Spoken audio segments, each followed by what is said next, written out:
سعودی وزیر دفاع کو نشان پاکستان کے اعزاز سے نواز دیا گیا۔ وزیر اعظم، تینوں سروسز چیف اور دیگر اعلیٰ شخصیات نے تقریب میں شرکت کی۔ سردار طاہر محمود کی رپورٹ۔ پاکستان کے لیے خدمات دینے پر شہزادہ خالد بن سلمان بن عبدالعزیز ال سعود کو نشان پاکستان کے اعزاز سے نواز دیا گیا۔ ایوان صدر میں منعقدہ تقریب میں صدر مملکت آصف علی زرداری نے سعودی وزیر دفاع کو نشان امتیاز دیا۔ ایوان صدر میں ہونے والی تقریب میں وزیر اعظم میاں شہباز شریف، وزیر دفاع Khawaja Asif, chairman joint chief of staff committee general Sahir Shamshad اور army chief general Syed Asif Ali سمیت دیگر اہم شخصیات موجود تھیں۔ ایوان صدر میں منعقدہ تقریب میں مختلف ممالک کے 18 سفیروں کو ایوارڈز دیے گئے۔ دنیا اسلاں ملک کے 84ویں یوم پاکستان پر نمایاں خدمات انجام دینے والی 829 شخصیات کو سول ایوارڈز دیے جائیں گے۔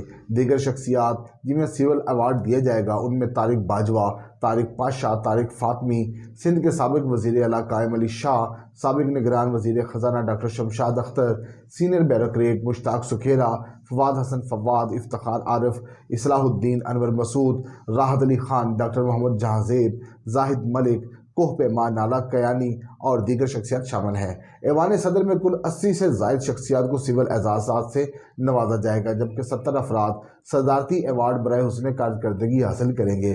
ستارہ امتیاز حاصل کرنے والی شخصیات کو تمغہ امتیاز، اسی طرح 7 شخصیات کو نشان امتیاز، جبکہ ہلال پاکستان ایوارڈ حاصل کرنے والی 2 شخصیات ہوں گی۔